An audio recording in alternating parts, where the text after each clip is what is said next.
If you have recently discovered a betrayal in your relationship, you might be noticing something frightening. It's not just your heart that hurts. You might feel very hyperactive all of a sudden, or even physically sick, exhausted, achy, unable to sleep, or just completely unable to think clearly. We hear this from clients all the time. Like, I feel like I'm losing my mind, or I feel like I have the flu, but I'm not sick. And today we're going to validate that experience with science and give you some strategies for healing. We're going to do a deep dive into the neurobiology of betrayal trauma, exactly how it changes your brain structure and your body's chemistry. And please stay until the very end, because we're going to teach you the specific bottom-up strategy that's required to turn this physical alarm system off. Verlynda, let's start by just defining what we're actually talking about with regards to betrayal trauma. I think that would be good to do for folks first. So, because betrayal trauma is distinct from other kinds of trauma. We want you to understand this as well. There are a lot of trauma features that do represent or show up similarly from other kinds of trauma, but there's some very specific nuances here. So betrayal trauma happens when a trusted person, someone you rely on for survival, and I don't mean that in a dramatic sense, but this was your person. So quite often betrayal, or most often betrayal trauma occurs in the context of romantic relationships. So there is that, I can't live without this person, and now you're betrayed by them. That is what begins to form the basis for betrayal trauma, when there's a significant breach there. And it's someone you rely on for emotional safety or support. And when they violate that trust, quite often the thing that happens is not just sadness or grief that comes out of it, but your brain actually interprets that violation of trust as a survival level threat. And it actually activates parts of your nervous system that it would use if you were physically attacked by a bear in the forest or something like that. Yeah. So it has these other impacts on our mind and nervous system as well. Yeah, exactly. And the reason this is so damaging to the nervous system is what we call the double bind, or the neurobiological paradox. That's a big word, Verlynda. I know. I don't use those big words. He uses those big words. I just call it the double bind. But anyways, your brain is hardwired to seek safety in your attachment figure, in your partner. But in this scenario, the source of safety is also now seen as a source of danger. Yes, exactly. That's where the double bind comes in. Your brain is trying to reconcile two opposing signals at the exact same time, which is go to them for comfort and run away from them for safety. And this causes massive confusion in the limbic system. Yeah. And that internal conflict is why you might feel like you're actually going crazy. It creates this state of hyperarousal in the body where you feel like you're switched on all the time. And it creates helplessness simultaneously. So you have to respond to a threat, but it's not clear in some ways what the threat is, because the threat is or was your safe person. That's where the double bind hits. So it's important to know that the feelings of confusion around this and anxiety and devastation that all come from a significant betrayal like this, those are all natural responses. Your biology, the way your body is designed, is trying to solve what actually feels like or seems to be an unsolvable puzzle because of that safe person does major violation of trust conflict. Yeah. Anything you want to add to that double bind? I don't think so.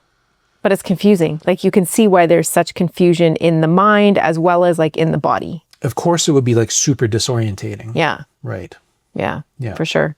Let's get into the specific brain regions here. The first major player here is the amygdala. So it's kind of this is our brain. Our amygdala is way down here in the middle. And it's your brain's alarm system, or the smoke detector in your house. And its job is to detect threats rapidly. So when you experience betrayal, this smoke detector goes haywire. It becomes hypersensitive, and it doesn't know when it's going off when it should go off, and it's going off when it doesn't need to be going off. Yeah. It's just going off. Yes, for sure. Yeah. So on that analogy, imagine a smoke detector that goes off not just when there's a fire, but when you make toast. I think we have Ours does that. We have a smoke detector like this. At least we're blaming the detector for being too sensitive. When you open the oven. Certainly not our cooking. No. or when you light a candle, or even when you just think about cooking and then that smoke detector goes off, right? And that is like a way of imagining this part of your brain called the amygdala being hyperactivated. It triggers like a continuous fight or flight response. So it's always responding, and it's sometimes responding to signals that aren't actually a threat because you've been flooded, because your body has been sort of so activated by the betrayal. And now this part of your brain signals the systems that flood your body with adrenaline and cortisol, which is like for reacting to very stressful moments.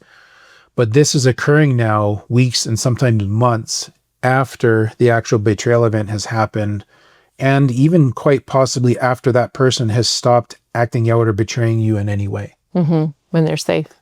Yeah, like they might be back into trustworthy behavior, but your smoke detector is still going off all the time. Yeah. And so then this manifests in your daily life as hypervigilance. Like you might find yourself checking their phone constantly, tracking their location, or like jumping at every notification sound on their phone. And you aren't doing that because you're controlling. You're doing that because your brain is screaming that there's a threat present and it's trying to keep you safe. So it makes sense, right, that the hypervigilance comes out, because it's like your brain, your body is telling you there's danger in the room. So you're trying to figure out where that danger is, but you can't find it. Yeah. So you're just constantly like scanning. Yeah. Constantly looking for it. Yeah. And I think like we often see when we're working with folks, this goes in two directions. Like it's watching for possible new threats or surprises. But when the brain is like left activated like that, it's also trying to solve it in many people's cases by going back over the details with more and more questions, more and more kind of sleuthing and interrogative questioning, demanding answers, even asking your sometimes partners to explain things that they can't explain, or that they have to provide information that they're not able to provide because maybe they were drunk at the time, and so it translates into like this behaviors now that come out of the betrayal trauma that are so hard to resolve. Like we talk about closing the loop, and you can't close the loop. Yes. You can never find rest for that scanning. Yes. Or you can't get your partner to close the loop for you, which is super tough for you as the betrayed person, because that's very unsatisfying. And logically, that seems like that should be the way to kind of get resolution, is from your partner. And information. Yeah. You think will bring that. It doesn't work because it's driven by the trauma generally. And then it becomes super tough on the relationship after a while too, because the betraying partner, again, trusting that in good faith, they've done their work and they're stopped their betraying. If they're not, of course, your alarm system would be going off, and it should continue to go off, right? But if they've stopped their betraying, they feel like they can't do enough to help you step out of this activated state, this hyperarousal in your nervous system. So this is a super tough place to be in betrayal recovery. Yeah. Super tough. And even like seeing relationships break down because of the trauma, unhealed trauma, is really hard to see. Yeah. From the therapy side. From the therapy side. Yeah. And it's like, it's not a direct result of the betrayal. Well, it is. It is, but it isn't. Like there could have been healing for it. Yeah. But to see it break down because healing wasn't found or wasn't searched for, that's hard to see. It's really, it is. Yeah. Sure. Another part of this too is like just thinking about the prefrontal cortex, which is the front part of your brain now. So while that amygdala is screaming, there's another part of your brain when your body is this activated that is also shutting down and not able to help you out. And that's the prefrontal cortex. That's like the CEO of the brain, if you will. It handles logic, decision-making, emotional regulation, and planning functions. That's the part, it does all that stuff for you normally. Can I do my hand brain? Yep. So we learned this in school, like this is your brain, and this here is your amygdala and your hippocampus, which is all your like emotional center. Yeah. And this is your prefrontal cortex, which is your rational thinking brain. Yeah. And when this gets going so much, like the emotional thing, you get triggered, we say we go offline. Like the prefrontal cortex goes offline. We don't have access to this rational thinking anymore, and the emotions are just out there. Yeah. That's what's big and in the forefront. Yeah. Yeah. The fight, flight, response emotions. Yeah. I love the hand brain. Use it all the time. Yeah. Good. Use it all the time. awesome. Yeah. So under this chronic stress of betrayal, like the prefrontal cortex, it becomes suppressed or underactive. Yeah. And this is the biological explanation for brain fog. So it's offline, even though there might not be like a huge emotional response, it's still offline. And clients often tell us, like, I can't even decide what to make for dinner. Like I stare at my computer screen at work and nothing makes sense. Like it's just this kind of frozen, foggy sensation. Yeah, feel very stuck. Yeah. And it's, of course, that makes sense. Like your brain has diverted its energy away from complex thinking to focusing entirely on survival, because that's what it feels like this situation is about now. Yeah. But this leads to impaired concentration, as Verlynda said, mental fog, and a lot of difficulty regulating your emotions. So if you feel like you're not as bright as you are, like you've lost a few IQ points, like just give yourself even some grace for that, because again, that part of your brain has been knocked offline by the intensity of the experience that you've been through. And because you're in a survival mode, you just don't have access to all of the mental resources you normally had access to. With help and taking care of the trauma, this is a temporary physiological change. It's not you haven't had a brain injury. This will come back. It'll come back online for sure. Yeah, you're not stuck there. Just wanted to reassure you about that. But yeah, it can be kind of like worrisome in the moment of like, man, what is wrong with me? Yeah. Yeah. So I just want to take a quick pulse check here. Like, have you experienced that brain fog since betrayal, where you walk into a room and forget why you're there, or you just cannot make simple decisions? Let us know in the comments. Like, this helps others realize they aren't alone in this. Yeah, for sure. Yeah. So this is the hippocampus, which is really interesting because one of the things it does is it kind of keeps time for you, like in terms of timelines. So think of this as like the brain's librarian, if you will. It organizes memories and it puts a timestamp on them. So you know that something happened in the past. But what goes on now is like chronic stress from betrayal can actually lead to the volume, the actual size of the hippocampus can shrink. It can get smaller. Yeah. So it actually can physically affect your brain. Yeah. And this is terrifying for people. Like, it means that the librarian is offline. So when you have a memory of the betrayal, like a text message you saw or a confession, it doesn't feel like a memory. It feels like it's happening right now. And this is what a flashback is. Like you're in the betrayal. Yeah, like the memory's vivid, it's intrusive, it lacks the proper context of time, and it makes it hard to tell the difference between past trauma and my present reality. Like my brain, I don't have the timestamp, so my brain thinks that I'm still in that situation whenever I have the memory of it. You're right there. Yeah. Yeah. You can see why it's a trigger, like why it triggers the whole body response. For sure. And it also, Verlynda, is why like telling people to just get over it isn't good advice, isn't helpful. Like your brain literally hasn't filed the event into the history cabinet yet. It's still sitting on the active danger desk. It's right there in your inbox. It's staring you in the face. It feels like you're right in it in the moment.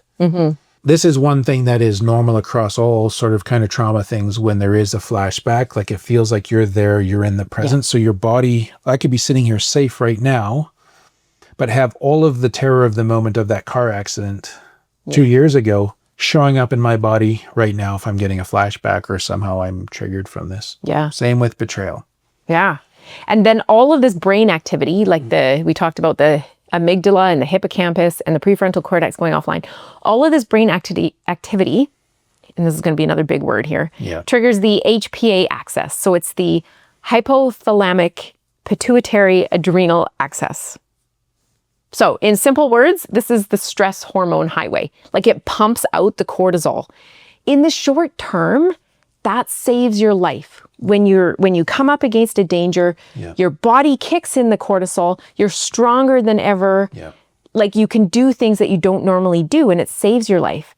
But in the long term, like this chronic phase, it starts to destroy your health. Yeah, when it stays turned on. Yeah.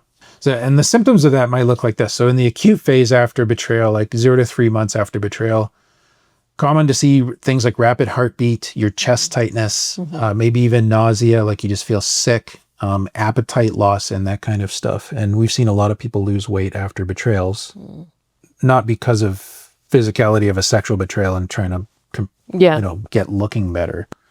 although that can happen to some people just because you can't eat, because when your body's in survival mode, it's not digesting. Eating is put to a lower priority because survival mode is like intended to only be activated like for long enough to run away from the bear, for example, right?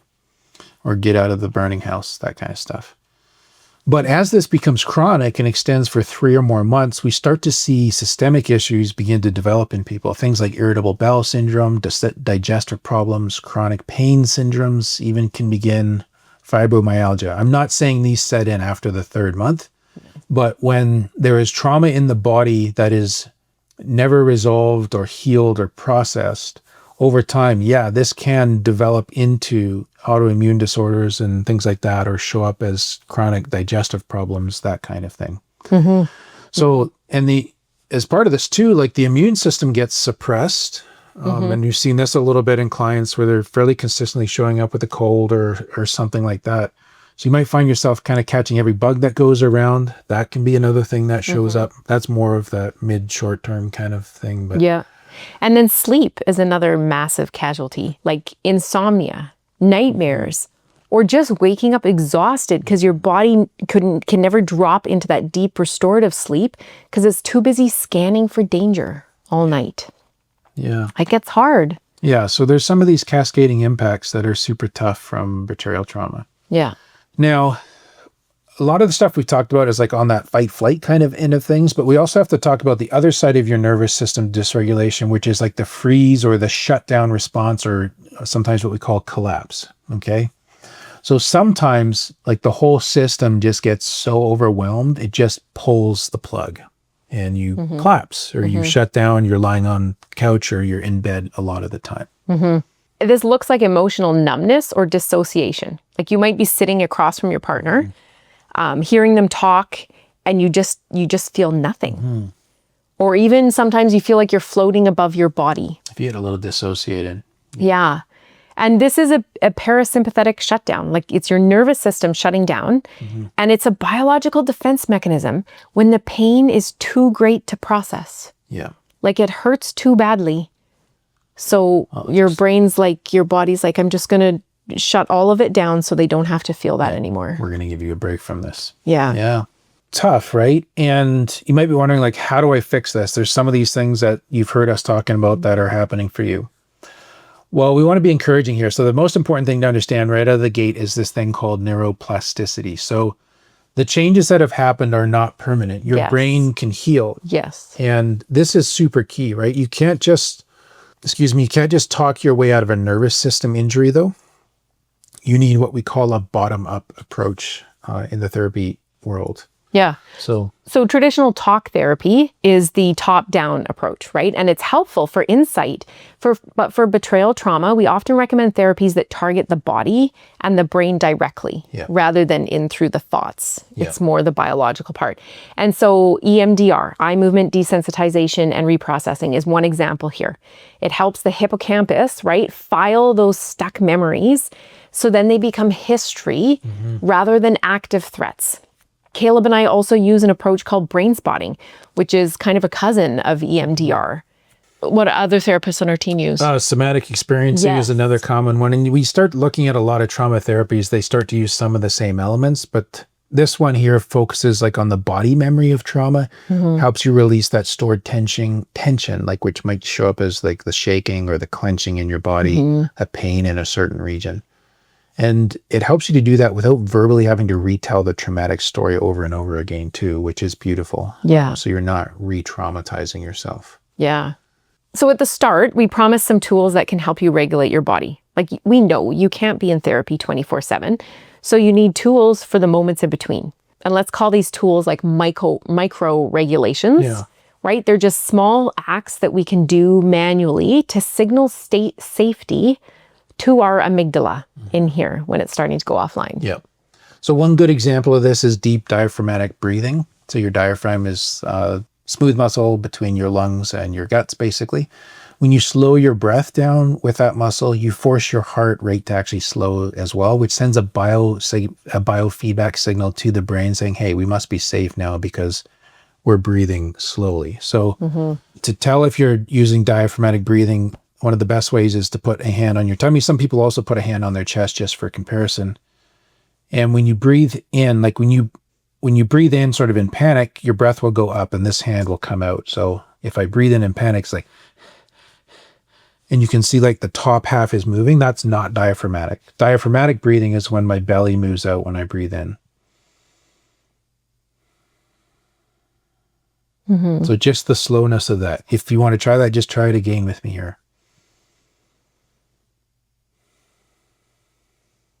And you're noticing just the gentle, slow movement of this hand down here. And taking some time to do that actually sends the signal back into your nervous system that you're okay now, you're out of the danger, you're safe. And that can help to take that whole activated nervous system, the amygdala, everything, and just calm that all back down. Sometimes it's helpful, like if you're having troubles like not lifting your shoulders and all, to lie down. If you're in a safe place, if you're in a calm place, it feels safe enough. If you lie down on your back, it's kind of like newborns automatically breathe with their stomach and their diaphragm. And that can help you, like you have nowhere to go but breathe through your belly. Okay. So obviously if you're out somewhere, you're not going to lie on the ground and breathe through your belly, but you could if you wanted. Maybe you feel safe too. Maybe. Feel hard for something. But it could be like, even if you just practice it so you can just get what it feels like. Yeah. Like, oh, that's my stomach. That's my diaphragm. Then when you're activated, it's like, okay, what feeling am I going for? Yeah, super good. Another thing you can do is like the 5, 4, 3, 2, 1 sensory grounding technique. We've mentioned this in other videos. So that's just acknowledging like 5 things in the room you can see. Like there's a water bottle, there's a tripod, there's a light, a candle. So you go through 5 things. 4 things you can touch. So just getting that tactile sensation, however you're going to do that. Your hair. I like this part of the body if you want to touch something, because that's always super relaxed and everybody's ears have like a little warm, fuzzy kind of aspect to them. So 4 things you can touch, then really pausing for 3 things that you can hear just in the ambient noises that are around you. 2 things that you can smell, like if there's not a strong smell in the air, just like, smell those good Unstoppables. We're looking for sponsorship. Detergent there on your clothes or whatever it might be, or if you have your lunch kit nearby, just something to smell. And then 1 thing that you can taste. So actually taking a bite of something or a sip of something. And again, this is just telling your body that I'm here now in this room, in this space, and just noticing these things. And this is a non-betrayed context for me. This is a calm space. Forces that prefrontal cortex to come back online to process that data. That pulls you out of that emotional spiral. It helps ground you in the present. I like that. And also during this time, like just simply prioritizing physical needs, hydration, sleep hygiene, like these are clinical necessities right now. They're not luxuries. Yeah. Your body is running a marathon every day, just trying to manage the stress of the trauma. So these are things that need prioritized. Just that reminder to drink some water. Even try to get a little bit of a meal 3 times a day. Something for you. Yeah. So we've covered a lot here today, but if you take one thing from this today, let it be this. You are not permanently broken. Yeah. So your brain is reacting exactly how it should react to a massive threat. The brain fog, the fatigue, the anxiety. It's not a character flaw. It's not the new you. It's definitely you right now, like you're experiencing this. But it's also just biology. It is really like just an appropriate response to a devastating, brutal experience. Yeah. But just as your body adapted to the threat that came from discovery or disclosure of the betrayal, it can adapt to safety again. Recovery is possible. And where betrayal trauma gets really tough is when you remain stuck in that activated state. So if you're ready to start that, bottom-up healing process that we talked about with a team that understands the neuroscience behind your pain, please go to therapavo.com. You can book a free 20-minute consultation to see if our online counseling is the right fit for your journey. Thanks for watching.